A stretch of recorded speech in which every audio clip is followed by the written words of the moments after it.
Hello, and welcome to the return back to my Second Life voice chats. As usual, and there's quite a few here on Second Life who've not been here before, so hello to you lot. Everybody knows, this is a dual broadcast. I'm doing live chat here and voice into Second Life, as well as filming for YouTube. So I'll post the YouTube link to you Second Life guys down here on my laptop as we go. So welcome back to this very late in returning from the summer break. Usually I only do 2 weeks, but you know, it was a good summer and things just took over. Too much fun. So what I'm getting back into to kick things off, normally it's my series on visualization and astral magic, but while I was away during the summer at summer camp, at Artemis Gathering, the real life one, and I had a couple of talks planned, and my usual visualization around the fire pit, plus a talk on Egyptian myth and magic, which I was completely unprepared for, and I apologise to everybody who went to it, although quite a lot said they did enjoy it anyway. So I did promise them to do another run through and try and cover some of the stuff that we may have missed. Okay, I've got someone coming in here on Second Life. I'll just let them get settled. Hopefully they'll pick up as we go. Just Miru is that, I think. Hopefully you can hear me. We're going to have breaks, aren't we, in this? It's back to the... Oh, look, loads are coming in. We'll just pause for a little while. Okay. Hang on a sec.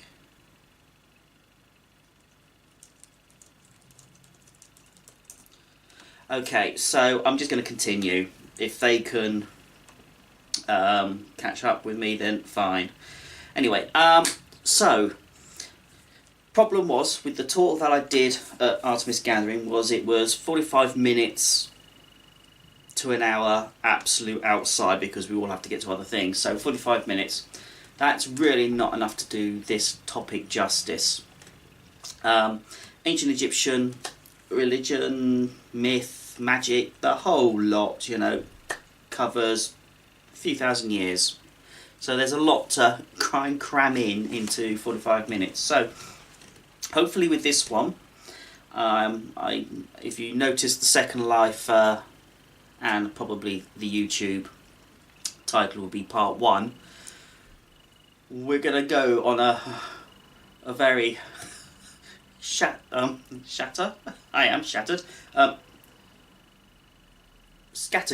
approach to this. I'm just going to try and fill in a few things that I should have done and I couldn't do, and things that occurred to me as they were. Again, I am very little prepared, just a single piece of paper with some stuff on. So this is hopefully something that will come out of this one. No, so you guys on YouTube, comments or whatever, and I'll try and top things in. Now, you guys here on Second Life, if you have any problems or you've got any questions, throw them in local chat.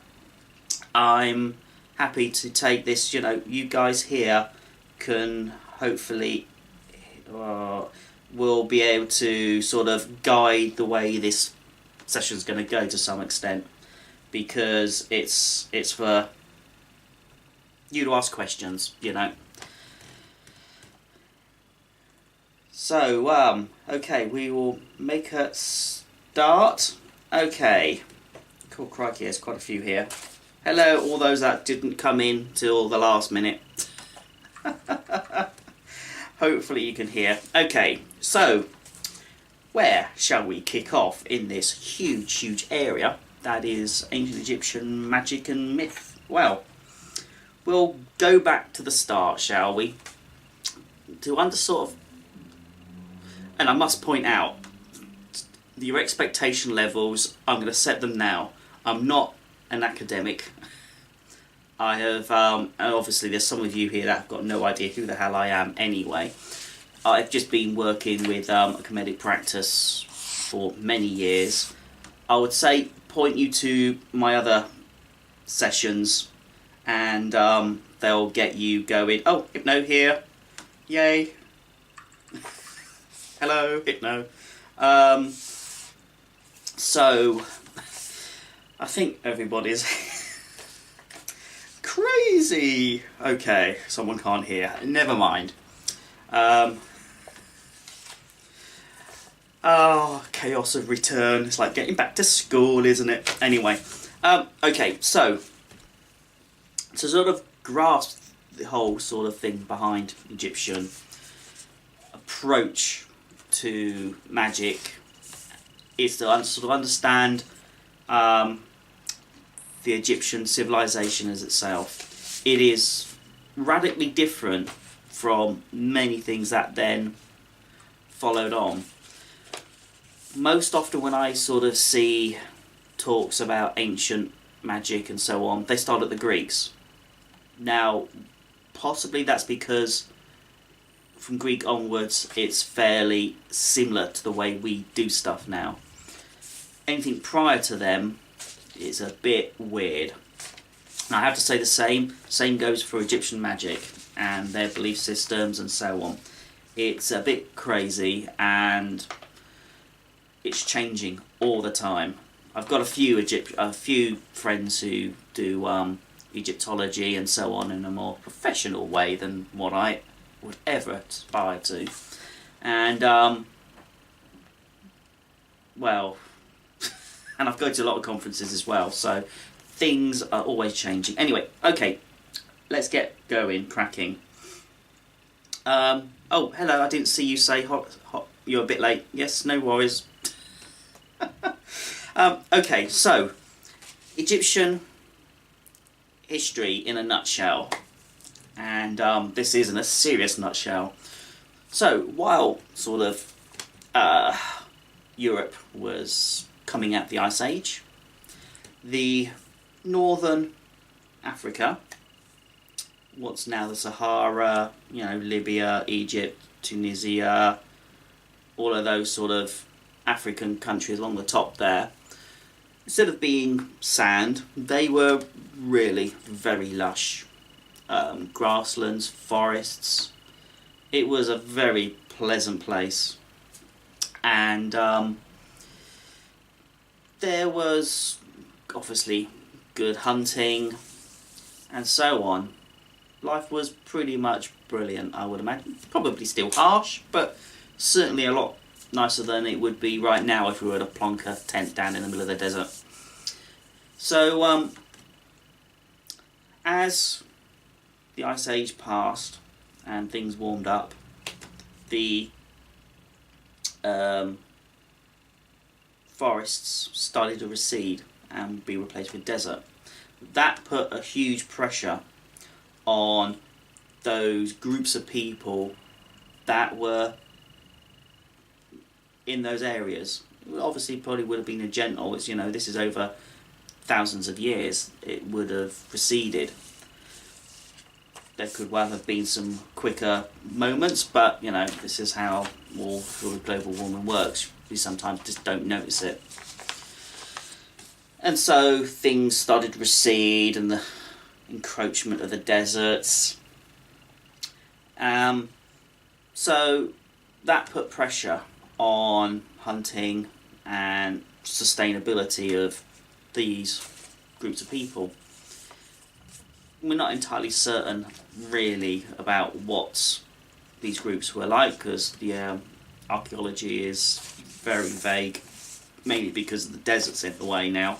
so you know it's difficult to spot. There have been some finds of sort of settlements, possibly stopovers or places where they were frequently following certain herds of animals or whatever. So we know they did live out in those lush areas which are now desert. Anyway, so as things pushed ever onwards, the safe place was the River Nile, and that small tract of land along both banks of the Nile obviously must have been quite crowded at times. Okay, it's a very big river, so they probably wouldn't have been completely on top of each other like we would with modern rivers nowadays in most sort of Western cities and so on, countries. But they would have encountered each other. Now we're talking around, what was it, around about 4000 BCE, something around there. Things obviously were heating up.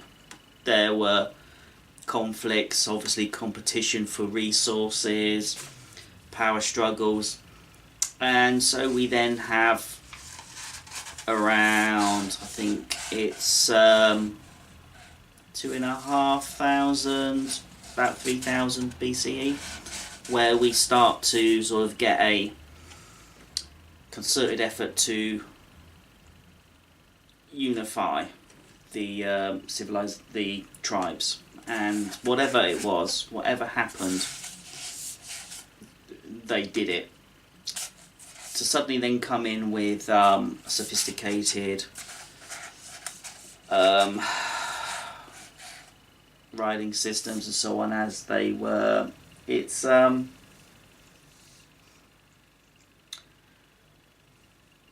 quite a confusing time, which is why by that time there were still, by the time the pyramids around 2400 BCE, there were still some forests that were native to Egypt. Now they've moved further down into the Sudan, and there are a few forests still down there, but it's becoming a very small area. And so with the unification came all the other trappings of a new civilization.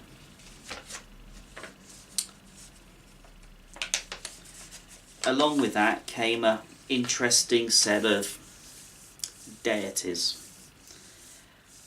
Quite unlike most other deities, well, no, I'm not sure about, I don't know a huge amount about the Sumerians, but subsequently to Egyptian, they didn't quite have the same kind of pull. My screen is completely going weird with everybody's textures and stuff, so I can't see what anyone's there.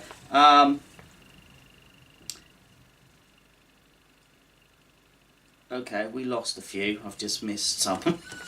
Anyway, oh no, someone's coming back. Oh, okay, it's him again.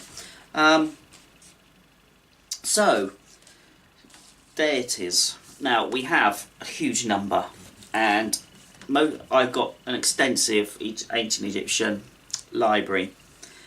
Most of them are academic, and I certainly recommend go mostly for the academic instead of some of the slightly more tenuous pagan-related ones, because unless they're well researched, I certainly would pinch of salt to start with. But if you guys are after a deity one, I certainly recommend George Hart's Egyptian Gods and Goddesses.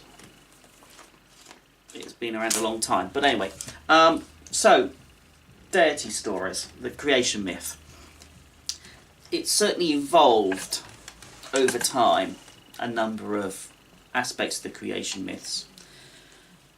And this is another really weird aspect to ancient Egyptian sort of approach to even their own mythology, is that they seem to be quite happy to change things.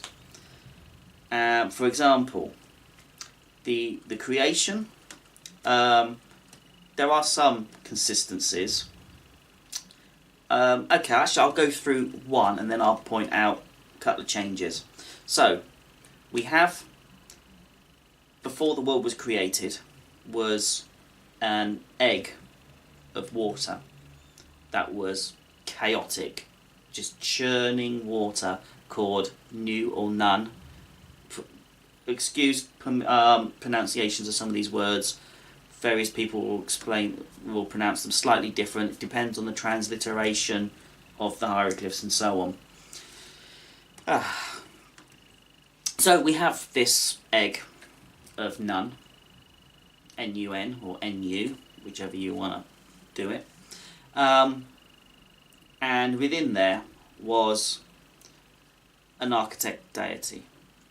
Now, most will go with Atum, A-T-U-M. Later on, there were, say,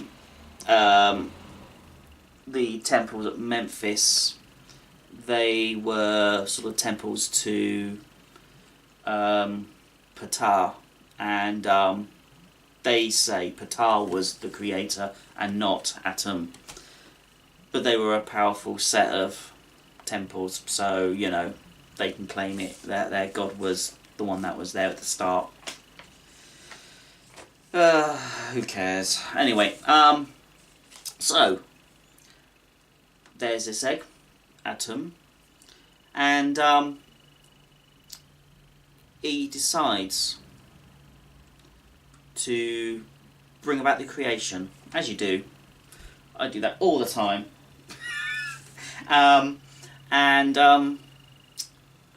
There's a couple of variations on his method. One was he spat, and from that the land rose. The other one is that he masturbated, and his seed and created the land. Whichever you want, whichever one does it for you, really. But from whatever it was, the sacred mounds rose from the land, from the water, and so we have land. His first creation was to create the sun god Ra, and that brought daylight to this land. Ra then decided to, this is a bit weird, have intercourse with his shadow, and that created two more deities, Shu and Tefnut. Tefnut got his daughter, goddess of moisture. She became the air. Oh, it wasn't Shu, it was Geb, and Geb became the ground. It was the dryness, and so became represented and associated with the ground. Those two, Geb and Tefnut, had two more children, and that was Shu and Nut. So we then have two more sky deities, and then they had children, and that spawned quite a few, actually. They replicate quite quick from this point onwards. We've got Osiris, Isis, Set, and Nephthys. They then went on to become the contendings of Horus and a whole side shoot of which took over pretty much everything.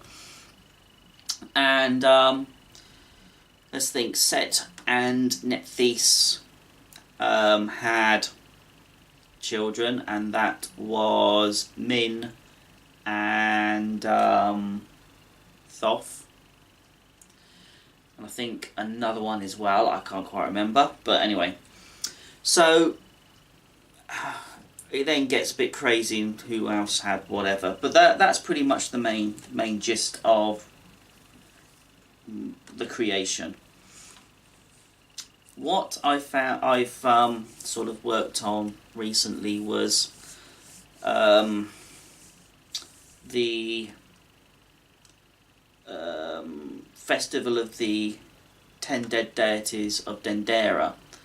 Now, they are the 10 dead deities that were never lived. They were between the point of Atum and Ra.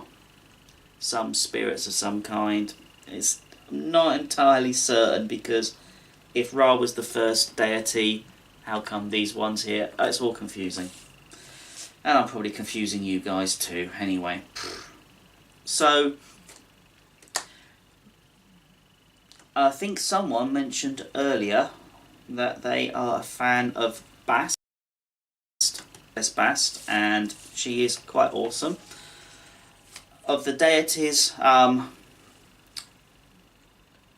anyone here, because I don't quite know, I know one of you obviously who mentioned Bast has a connection with Egyptian deities.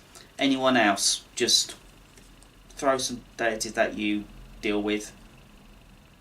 I'll let you get on with that. No?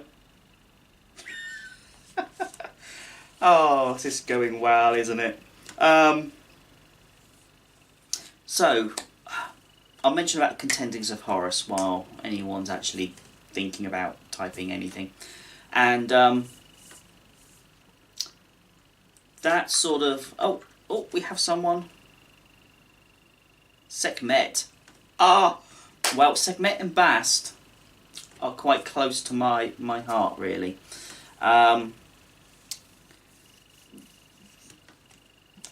I sort of do... My primary goddess is the Scorpion goddess Salket.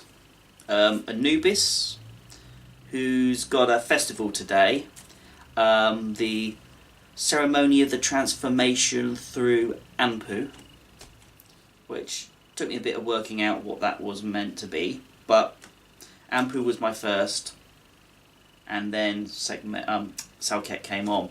But Hathor, the goddess Hathor, is quite a important one to me, and she has various, I wouldn't say aspects, but there's a sort of a splinter between her and Sekhmet and Bast.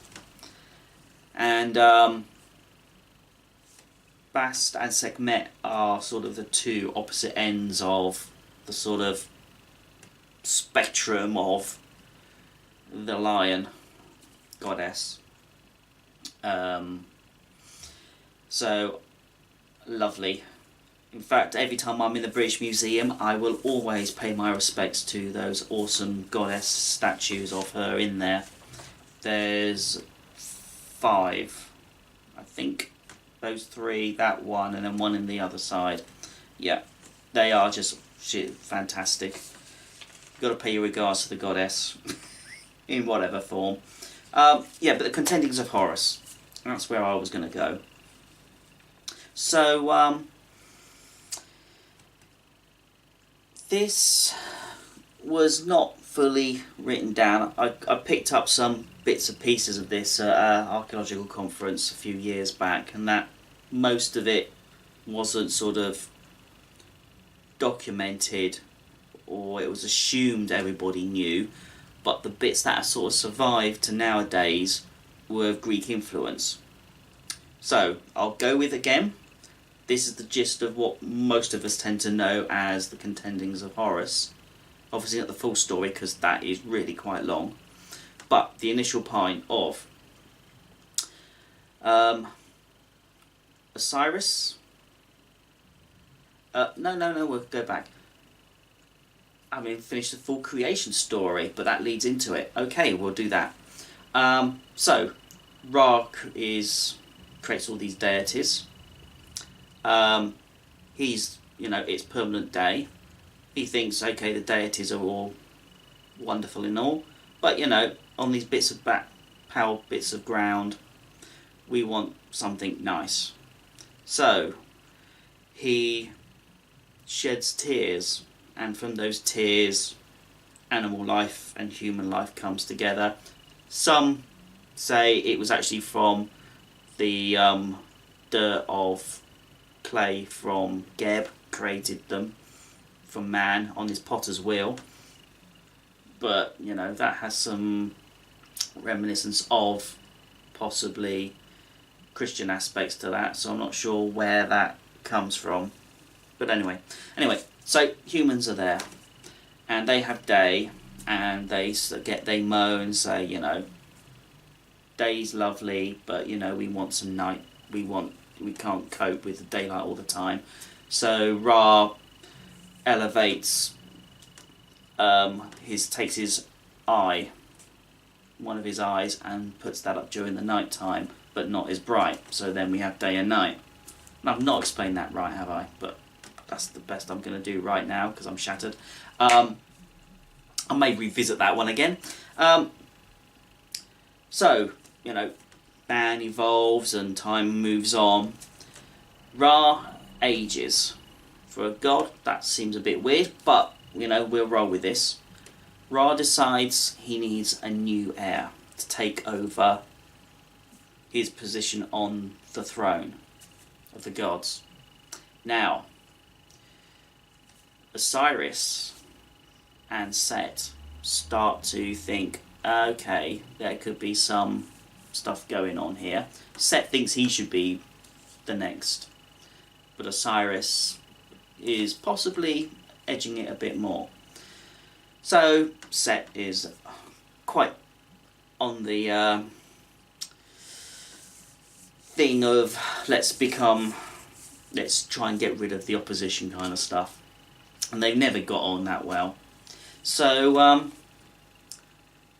sets about looking for ways of getting rid of his brother, and in one instance, in the classic story, he creates a party, invites Osiris and his wife Isis along, and they all have a merry time, and everybody's lovely, and it's food and drink is going, and Set suddenly says, I've got an idea, I've got a present for you. Either a present or a competition, depends on what version you hear. I have this box, and if whoever can fit it perfectly can keep the box. And his Set's servant brings in this nice box. It's beautifully carved, it's precious words and so on. It is a marvellous piece of art. People get in, they can't fit, either too short, too tall, or whatever. And Set says, oh well, brother Osiris, why don't you get in? And Osiris lays in, and strangely enough, it's a perfect fit. While he's marvelling that, they slap the lid on and seal it up. Now, you would have thought, being a god, you could probably get out of the box like that, but strangely not. And all hell kicks off, and they bind the box up, throw it in the sea, and do all sorts. Now, the box bit seems to be more of a Greek influence.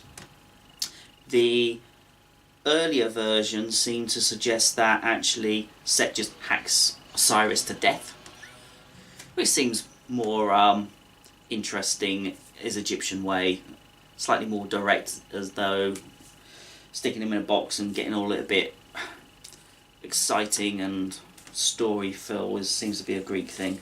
Anyway, so body gets cast out, Isis gets upset. Again, the Greek influence seems to kick in these later stories, and the box gets broken up, or it gets caught in a tree, and lots of stories happen on that way. But then somehow, in some way, the body breaks out of this box and seems to get broken up. Isis then goes looking for the various parts of Osiris and reassembles the body. But there's only one thing missing, and that's the Osiris's penis, which she makes out of some wax. And this is a good bit of magic, this.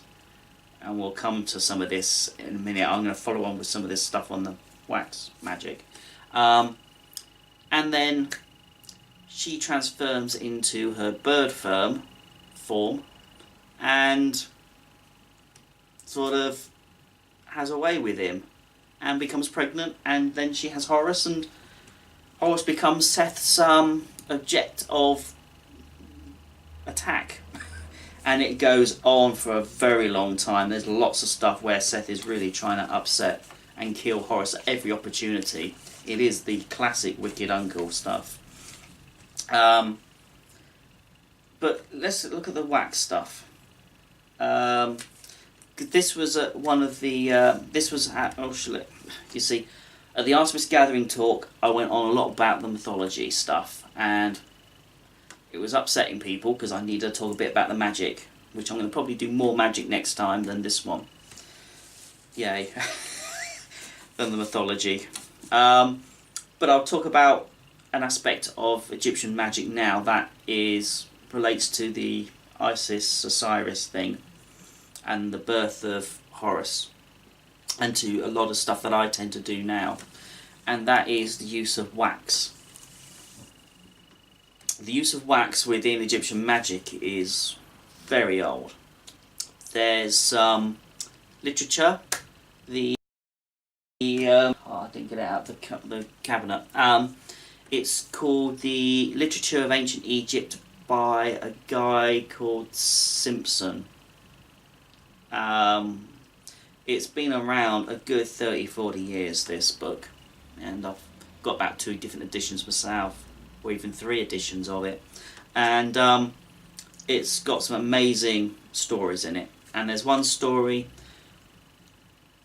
I'm not sure if it contains the second story I'm about to mention, but this story of from around the first pyramid of Khufu. The exact story I can't fully recall, but Khufu is asking his sons to find out great stories of magic, and his sons go off and come back with some stories. One of the stories involves wax dolls, and it's about a tale of, let's think, not sure if it's a princess or if it's certainly a person of high status. The lady of the house, she sort of then starts to have an affair with one of the retainers, and they regularly disappear off to a nice lake pool on the land, their home land, and it's a bit secluded, and while the man of the house is out, those two are having fun. And of course things go horribly wrong in that they're found out, and her husband decides to enact revenge on this adultery. So he summons a magician who creates for him a wax model of a crocodile, and he tells the man to throw it in the water when he sees them down in the pool next time. And this is what he duly does, and as soon as the wax crocodile hits the water, it transforms into a real one, and it swallows the retainer and carts him away. The wife is burnt, I think, or at least sort of executed in some horrible way for adultery, and the retainer is taken before the king, and he's tried and so on, and then the crocodile eats him. It's really quite lovely. But that is from a very early period of Egyptian history. We go about, I don't know, 1,500 years later, to Ramesses II, and there's another set of wax doll usage that's quite well documented, the harem conspiracy, in that, actually I'm not sure if it was Ramesses II, it was one of the Ramesses guy, anyway, and that, whichever one it was discovered a conspiracy for assassination on him, and it turned out that the whole harem and quite a lot of the other courtiers had made a load of wax dolls of the pharaoh and were with the intent of destroying them or cursing him to just die. So it had everybody executed. Yay! So wax dolls, a lot of history, and obviously they're still used in a lot of different things nowadays. So keep an eye on those. They're extremely useful. In fact, I think, I can't remember, another useful book, unfortunately it's a late period as well. I think it's a Greek period one, so into some ways you can't really take it as a useful indication of a really ancient Egyptian magical practice. But the Leiden Papyrus, the Greek magical medical papyrus, I think does actually have quite a bit on wax usage. There's probably quite a few other books I got on wax as well, but I can't quite remember them handy. So other aspects to their mythology, well, there's a lot of stories, so many. As I say, I really can't see the book. Ancient Egyptian literature has some superb stuff. The Shipwrecked Sailor is a interesting one, but I'm not going to relate some of these stories. Afterlife seems to be what most people tend to fixate on as a part of the Egyptian sort of culture, and you know, I'm not going to deny they were. Oh, just dropped some notes on the floor. Don't know what they were for. You know, you can't mistake a lot of their literature on death and rebirth. You know, the ancient Egyptian Book of the Dead, the pyramid text, the coffin text, all these tombs they keep finding with elaborate burials in.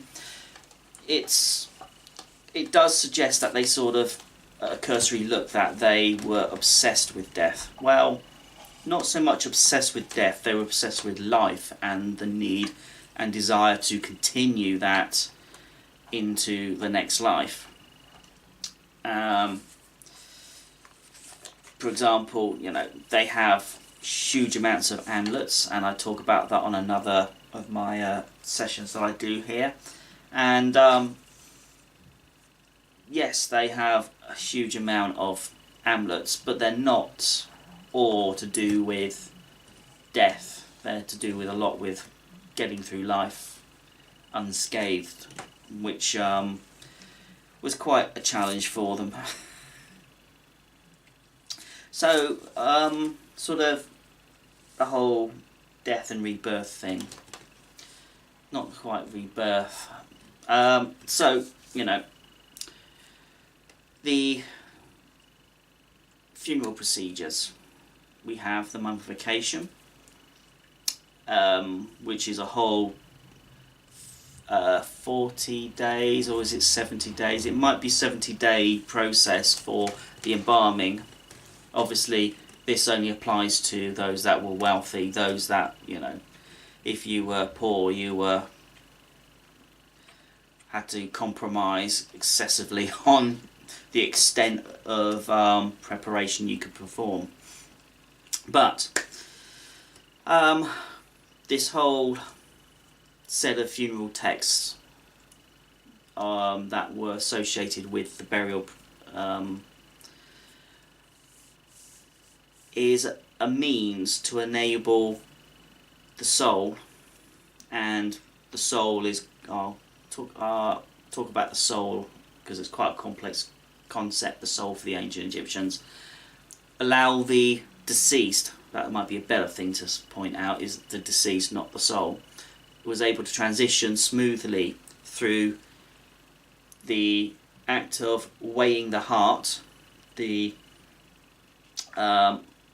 ritual, the stage of death where you were sort of judged whether you would continue on or whether you would just end up in oblivion, depending on not quite how good you were, but there was a concept of something called the negative confession, 42 things to aspire to prove that you are a good person. Most of them are really quite simple, be good, don't nick things, don't kill people, just lots of things. Stuff also being good to the pharaoh, and it's a long list, but generally just be a good person and not do various things. So it's quite clear that for some this wasn't a success, and that it seemed to be that you could possibly bribe your way through, or at least buy your way in, by throwing stuff and appeasing the deities and so on, in life as well as in death. In this act of weighing the heart, your heart was weighed against the mart, the feather of truth and justice and affection and forgetting the words now. Harmony, that's it. I knew it was the H word. And if it sort of leveled or was lighter than the feather, then you got through the door. If you didn't, Apophis. No, that was Apophis. Anyway, the eater upper of souls, let's go with that, would then eat your soul and you'll just go to oblivion. And that was the worst fate for any Egyptian, was to be forgotten. Which leads on, why don't I talk about, before we get on to the next stage of the process through to the underworld, I'll talk about the parts of a person. There were 5 generally, sometimes more, but generally 5. There was the car, the spirit, and that was sort of the equivalent to what we would call mostly the soul, as what most of us will understand it. Then there was the bar. That is, not was. The bar is the personality, the essence of who you are.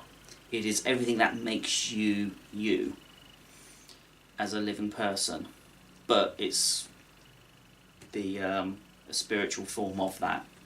Then we have the Ren, the name. The name is very important. This is why lots of monuments to all the pharaohs and everyone. The whole point was that you preserved the name. If you preserved the name, you lived forever. And it was also used as a means of eradication. If you wanted to send someone to oblivion, you blasted out their name, which is why there's after the reign of Akhenaten and the change to back from the Aton back to the old religions of the old gods, his name and his wife's Hatshepsut was completely obliterated, chiselled out of all the monuments, because there was no, it wasn't Hatshepsut, Nefertiti. Oh, this is sorry. I should drink some more mead. Well, either way, whichever one, you obliterated out, you send them to oblivion if the Ren was destroyed. Now then, there was two other aspects. There was the Shu, no. The Shu, was it something like the Shu? Something like that. And that's the shadow self. That was permanent shadow. You could say it's more like the human astral aura, kind of astral self, an aura energy field around the body. It was always present through life. And then the Ib, the heart. The heart was, they didn't really know what the brain was for to some extent, because it just didn't do a huge amount that they could obviously see.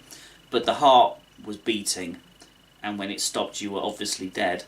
So they put all their thoughts of what the source of wisdom and your thinking and everything was in the heart. So the heart was your centre.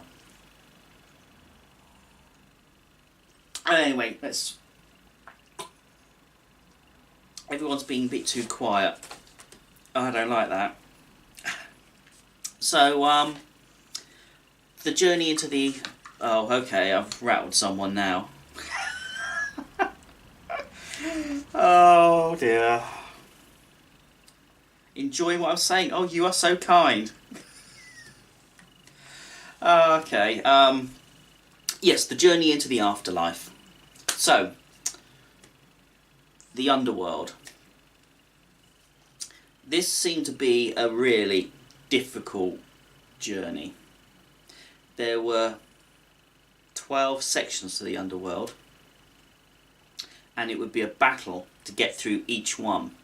Now, it was also seemed to be the same journey that the sun took every day.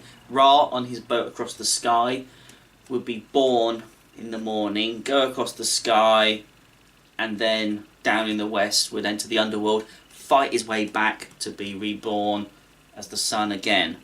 And same process to some extent, for the journey to the underworld. You had to battle through various doors to get to the destination. Now, the destination changed a few times over the history. The one that I tend to adhere to, that I tend to focus my desires on, is something called Sekhem Hepatet. The Greeks call it the Elysian Fields. It's like this world, well, it's like here, but better. It's nicer, where the whole point is that you'd have your own land, everything that you've got in this life you'd have there, but more freedom and a simpler and easier and enjoyable life with no pressures. It's really nice. So that's one aspect. I'm sort of torn between two, actually. Sekhem Hepatet is really pretty cool, and I like that. But the early, sort of during the Pyramid Age, mostly they were aiming to become one of the imperishable stars. I think that was mostly what the royalty were going for. Don't think the general people were, but royalty were aiming to be one of the imperishable stars, one of the circumpolar stars that never sets. They are always visible, so they live forever because they never go below the horizon when all the stars move. All the stars don't move, the Earth moves. Gosh, you would have thought I'd done a degree in astronomy as well. Not completely astronomy, but some aspects. So, variety of different destinations, but still the same battle to get through, of going through the underworld, fighting various demons and nightmares or whatever. Now, this was the whole point of the funeral text. These funeral texts gave you the tools to defeat these nasty things. They gave you the spells and the secret names to answer the questions and overpower and give you all the strength and energy and everything you need. They were crucial to the journey. No matter how good you were in the while alive, if you didn't have these texts, you were going to be stuffed because you need them. Now, obviously, those that could afford them, they would have a huge amount, and I've seen quite a few on display, and some of them, I think one of the biggest ones, like about 100-foot long roll. It is immense, this piece of text, when it was unrolled. Obviously, if you're a poor person, you would just probably get a scribble on a piece of papyrus and say, well, that's your job, really. That's all the best you can afford. So you'd fight through, and you'd get the backing of deities if you use them, and so on, and hopefully you make it to the other side and you're in whatever version of the afterlife that you really like. I'm going to give you a quick story, because we mentioned we're out of time almost. You see, an hour is really not long enough, and I'm definitely going to be doing some more. Yes. Darn. You see, I'm rambling again. This is exactly what happened at Artemis. I didn't cover half the stuff, and I haven't covered even less now than I did then. But anyway, hopefully that ramble was of use, or not. There'll be more rambles to come in a couple of weeks' time. So, if you've got any questions, ask them now. You guys on Second Life, let's get any questions, couple of minutes, we'll see what we've got. Just in case I didn't answer anything that you were after, or you just want to throw a question, even if it's off topic, I don't care. And but in the meantime, what I will do is, before I wind up completely, let me give you guys here on Second Life. That is my YouTube channel, and obviously you guys on YouTube watching this, you already know because you're there. So obviously there's no notes because I've just recorded it, because I've just winged it. So okay. Recommend. Okay. As I said, George Hart is awesome. I would say, there's just so many. Obviously the books change quite a lot. Faulkner's classical is quite classic, and his translations are really quite good. Let's see, who else on the mythology? I mentioned the Simpson one. Let me just quickly go get the book, and I will give you the, it's a superb book. Damn, where's it gone? Where are you gone? Where are you gone? I've got so many piles of books at the moment. Aha, here we go. Here we go. It is The Literature of Ancient Egypt, edited by William Kelly Simpson. Just slapping a picture of that in YouTube land. An anthology of stories, instructions and poetry. That Yale University Press. So, yep, no worries. If you need a book list, contact me, and because I've got a long list. In fact, if you are here on Second Life, hang on, I might have one here already. Book list, aha. Let me just quickly get that. It's not up to date because I've had a lot more since.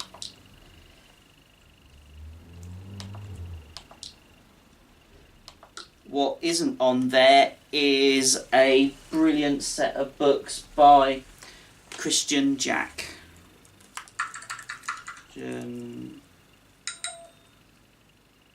Jack, I think. Fantastic material. Really good. And I recommend him. He's actually an archaeologist. Pretty much anything on the real stuff, academic stuff in particular, is brilliant. I'm also a member of the Egypt Exploration Society. It's one of the UK's main Egyptian archaeological societies. So if you can find a local archaeological society, get access to them. They are invaluable in whatever country you happen to be in, because getting the real material is so much better than some of this sort of not quite well researched stuff. There's some more that Avalonia Press have done, one on Hathor and one on Thoth, that I certainly recommend. I probably got it in the book list, and that's the Alison Roberts books on Hathor Rising and My Heart, My Mother. There is just so many good books. You just need to get out there and just plough through them. As I say, go for the academic stuff. It's dry to read, but it's really worth doing. So, okay, well, I'll wrap that up then. Any questions, find me anytime. I'm easy to locate. Fire a message, I've got no problem with that. So, thanks for coming along, and we'll see what we can rustle up next time. See you in 2 weeks. Thank you.